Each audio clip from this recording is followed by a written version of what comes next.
Hey, what's up, everybody? True Boxing here. Thank you for coming back to Get Hit with the Truth. So today we're doing the What's Next on Rocky Hernandez, the former world title challenger, following a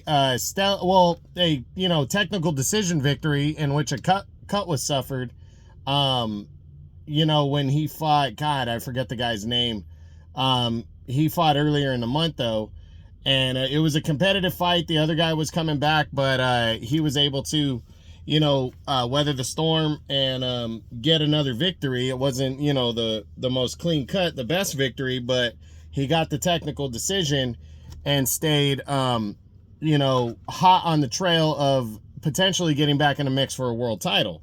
So now the big question is, what's next for Rocky Hernandez? But before we get into that, if you could smash the like button, leave a comment, or subscribe to the channel, I really do appreciate any and all support that I can get as I continue to build my channel here. So, Hernandez is ranked number 2 in the WBC right now. He's trying to lock down, a title shot. I'm sure he's got his eyes his sights set on the winner of Conceição Foster, their rematch, as they're going to collide on November 2nd. But we've also heard the winner could potentially fight the winner of Navarrete and Valdez in their rematch that's supposed to happen for the end of the year. So a lot of moving pieces here. But let's take a look. Let's run through the top 10 real quick. Then we'll look at some of the other top contenders and see what possibly could be there. You start with Emmanuel Navarrete. I don't think he's next. I think Navarrete, a victory, if he beats Valdez in a rematch, he's probably going to be looking at the winner of Conceição and Foster. Then you got Robson Conceição. Could be Conceição. It could be him. If Conceição leaves no doubt in the rematch with Foster, if he beats him again, and Hernandez is sitting there as a number 2 contender, both guys, it could be a fight that a lot of people want to see. So that fight could definitely happen. But I don't know if Hernandez is going to have to earn it yet. If he's going to have to earn that final mandatory spot. Then you got a rematch with O'Shaquie Foster. I would love to see this. If Foster beats Conceição in the rematch, obviously he's going to be looking at the winner of Navarrete Valdez 2. I think that's probably going to come first, and the WBC would probably allow that. So I think it's not likely. I think it could happen, but I really do think the winner of that fight is going to have a clear-cut shot at fighting the winner of Conceição and Foster. So I don't see, right now, I think it's less likely for Hernandez, but it still definitely could happen because he could be the top contender. Then you got Oscar Valdez, the WBO interim champion. He's fighting Navarrete. It would be a banger with Hernandez, but again, he's part of that whole 4-man mix. If Valdez gets revenge on Navarrete and beats him, either a third fight could potentially happen between the two, or you could see Valdez fighting the winner of Conceição Foster to unify belts.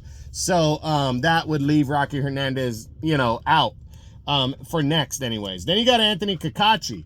Not a bad matchup. It would be an easy fight to make, but Cacace looks like he's in line for a shot, he's going to have to make a mandatory against Eduardo Nunez, or he's going to be stripped, or I think what he would rather do before, if he gets stripped, he's probably going to fight another English fighter like a Lee Wood or something like that. Then there's Lamont Roach Jr., the WBA champion. Not likely. Lamont Roach is actually going to be challenging Tank Davis at 135. When he comes back down, he's going to have to make a mandatory defense of his belt, and Rocky Hernandez is not highly rated in the WBA. You got Joe Cordina. He's already moved to 135 next. And you got Eduardo Nunez. I don't see that one because Nunez is the IBF's mandatory number 1 contender. So he's lined up for a world title already. I don't think Hernandez, where is he at? And he's not even ranked in the IBF, so that one wouldn't work.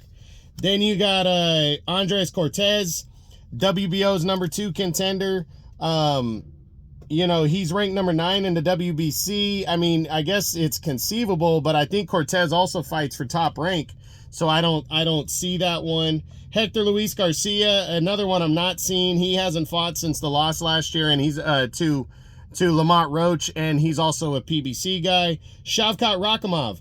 I don't think he would fight a guy like Nunez or like Hernandez following back-to-back defeats. You know, I think he's going to try to get his feet wet and get back in the mix. Mark Magsayo, I love this matchup, and I think it could happen because, and this one looks very possible because these are the top 2 rated guys after O'Shaquie Foster gets his crack at the title against Conceição in a rematch. So while like say the winner of Conceição and Foster fights the winner of Navarrete and Valdez to unify belts, Hernandez and Magsayo could lock horns in a mandatory fight, a final eliminator, to determine the number 1 ranked contender. So I do think that one's very possible.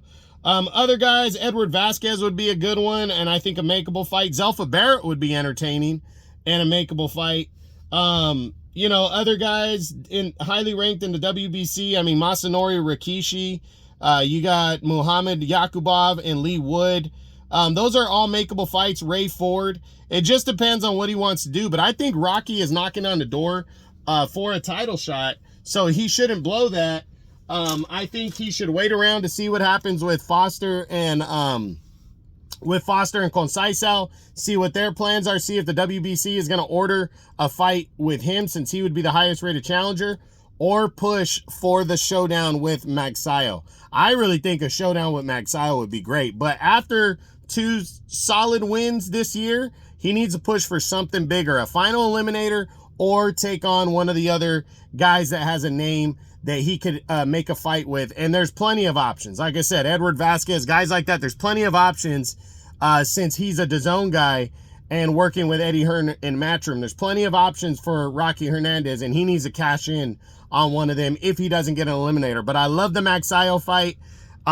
Absolutely, he should go after the winner of Conceição and Foster, especially if it's Foster, because that'd be a rematch.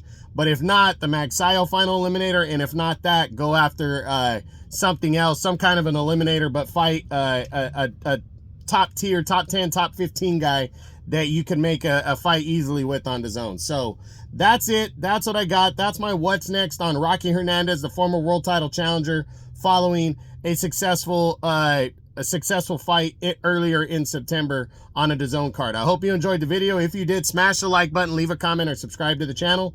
I appreciate any and all support. This is True Boxing, and you've been hit with the truth.